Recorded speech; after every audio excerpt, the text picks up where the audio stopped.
من قناة سارة كيتشن. مرحبا بكم معايا في فيديو جديد. اليوم ان شاء الله اول فيديو تحضيرات رمضان. بهذه المناسبه كنقول لكم رمضان مبارك سعيد، لا يدخلوا عليكم الصحه والسلامه وكل ما تمنيتوا ان شاء الله. اليوم غادي نوجد التلو اولا السفوف كل شنو كيسميه على الطريقه التقليديه. الاهم انه كيجي لذيذ بزاف، وحتى اللي اول مره غادي تجرب سلو ان شاء الله غادي يجيها زوين. ما نطولش عليكم، بقاو معايا حتى الاخير لا فيديو. دي كيلو ديال الطحين ديال الفورس محمر وغربلته. انا ما حمرتوش في الدار، ديتو الفران ديال الزنقه.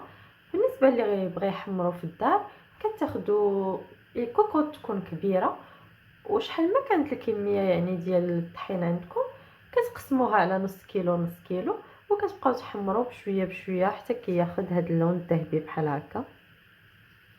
ومن بعد ضروري تغربلوه. عندي نص كيلو ديال الزلجلان، من بعد ما نقيته وغسلته صافي تشمش نشف مزيان. دابا غادي ندوز باش نحمرو. انا كنحمرو هكا في المقله، كنبقى كنحرك، كندير كميه بكميه، كنبقى هكا كنحرك حتى كيبدا الزلجلان كيطرطق. فاش كيبدا الزلجلان كيطرطق يعني راه بدا كيطيب، كتكون صافي المقله سخنات مزيان.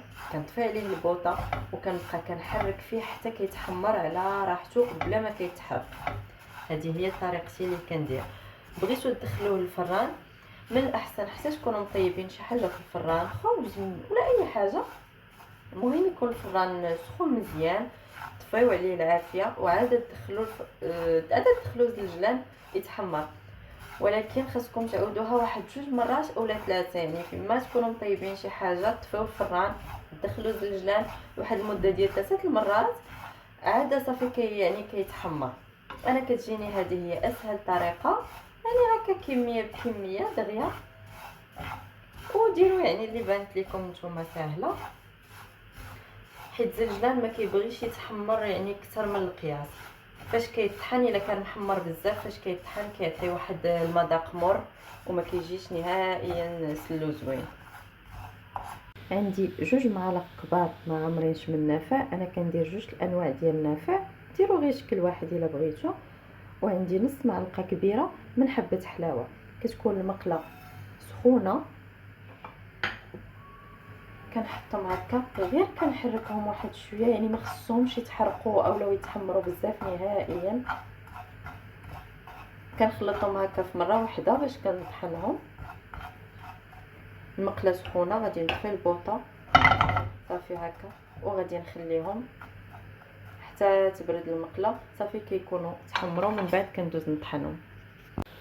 قبل ما نبدا نطحن الزلجلان كنقص واحد الكاس اللي كنخليه هكا صحيح ما كنطحنوش صافي، والباقي كنطحنو. ما طحنوش حتى يخرج منه الزيت، يعني خصو يبقى شويه بحال هكا، ما طحنوش بزاف. عندي نص كيلو ديال اللوز اللي قسمته على 2، عندي هنا 4 وهنا 4. غادي نمسحها غير بواحد زويف بحال هكا وغادي ندخلها الفران تحمر، والرابعه الاخرى غادي نسلقها ونقيها ونقليها. كندير الماء هكا يغلى، كندير فيه اللوز،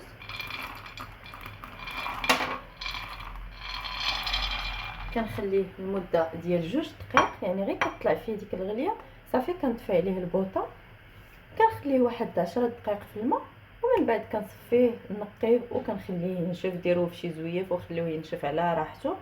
يعني الا ما عندكمش الوقت توجدوا هادشي كامل يعني في عشيه وحده، حمروا زنجلان، طحنوه، سلقوا اللوز، نقيوه وكلشي بالليل وحتى الغد عاد تجمعوه. خرجت الرابعه ديال اللوز اللي درتها في الفران. خصكم تذوقوه يكون يعني مقرمش مزيان من الداخل. غادي نخليه يبرد ومن بعد نطحنو.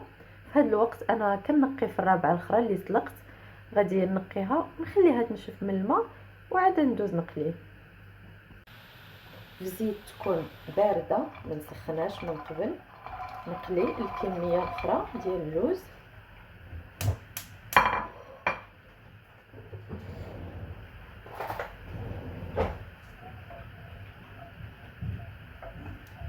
عافيتكم متوسطه ونبقى نحرك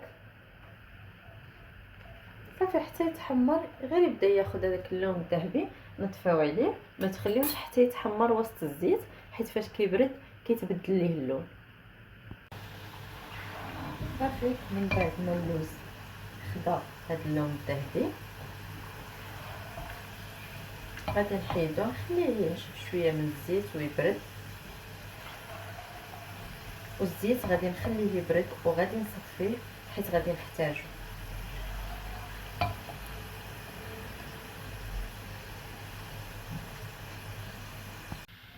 عندي 250 غرام ديال الزبده ديال العبار، ما تستعملوش المارغرين نهائيا.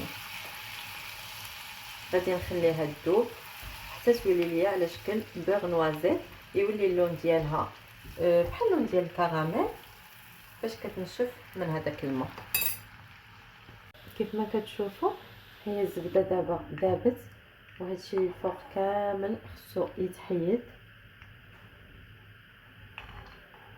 ومازال كنصفيها قبل ما نخدم بها.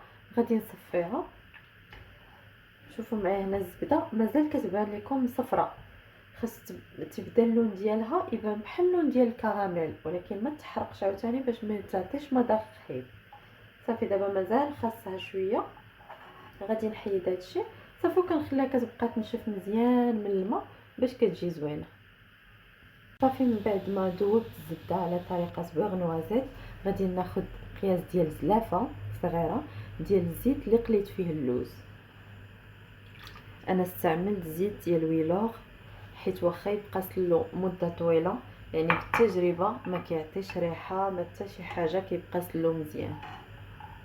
وجدت كلشي قدامي هكا في لي بواط باش ما كنسى حتى شي حاجه. بالنسبه لما كنتوش قلت لكم ما توجدوه في نفس النهار، ملي تحمروا وطحنوا كلشي جمعوا كلشي في مره واحده في شي سطل ولا في شي بواطه صافي، وتسدوا عليه مزيان حتى للصباح، وعاد تخلطوا بالزبده والزيت. ودابا غادي نبدا. بسم الله. اول حاجه كنبدا بالدقيق اللي قلت لكم من قبل انا راه غير بلتو، ما غاديش نعاود نغربلو دابا. صافي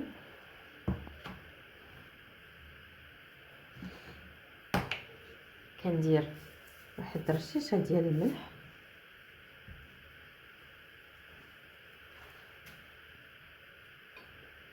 من بعد كندير زنجلان مطحون. الكاس اللي حيدته ما مطحونش ما غاديش نديرو دابا. غادي ندير اللوز، هنا عندي اللوز هذا هو اللي قليت،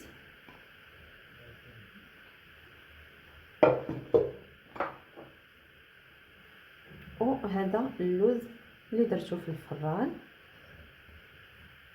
كيعطي واحد النكهه زوينه حيت اللوز بالقشور ديالو. هنا عندي نافع وحبه حلاوه اللي طحنت،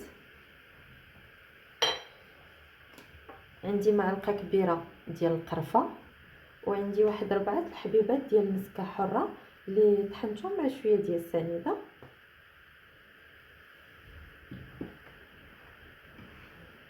كنخلط هاد النواشف مزيان.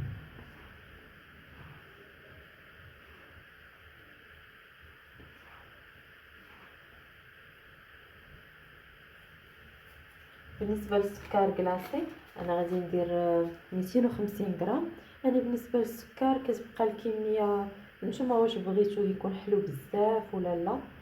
المهم انا في هذا القياس غادي ندير 250.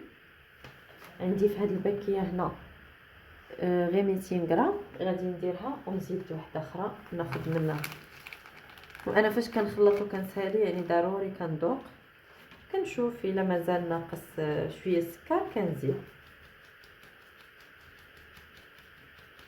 غادي نغربلو هكا.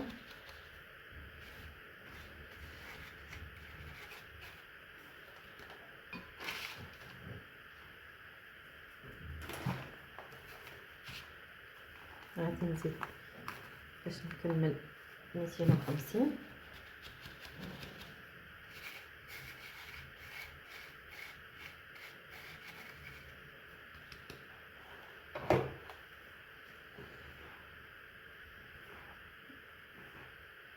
صافي غادي نخلط هاد النواشف مزيان.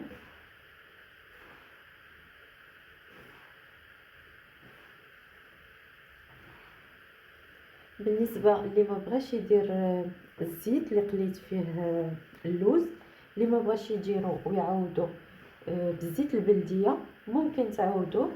انا كنديرها شي مره كتجي زوينه، ولكن ما كيبقاش مده يعني طويله. لكن نشوف باغي نديرو شي كميه كبيره وتحتفظوا بها تبقى عندكم مده طويله، ما كيبقاش زوين. يعني بالزيت البلديه شويه كتعطي فيه الريحه، بالزبده دايبه.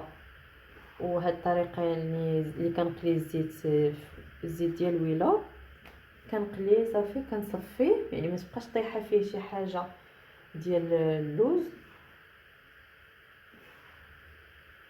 كيبقى مزيان. يعني شحال ما وجدتو يبقى عندكم.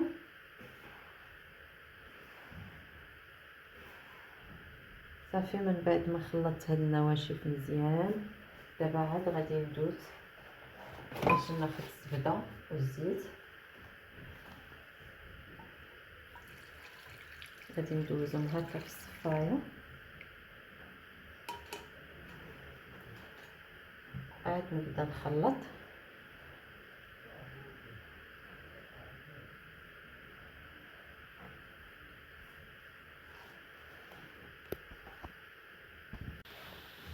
وانا كنجمع وانا كندلك باش داك الزنجلان واللوز كيخرج داك الزيت اللي فيهم.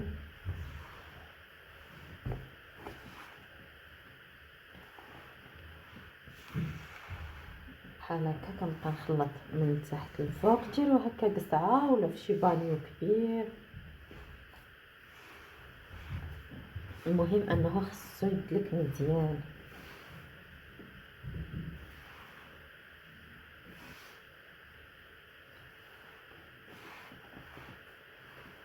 صافي ملي نخلط هكا بالزبده والزيت مزيان، دابا غادي ناخذ كاس ديال الزنجلان اللي خليته قبيله ما طحنتوش، كنديرو هكا كيعطي واحد المذاق زوين بزاف. وخديت من اللوز اللي مقلي، خديت منه تا هو هكا واحد الكميه، واحد 4 المعالق كبار اللي غير كتهرمشوه. صافي كنزيد ندلك هادشي كامل.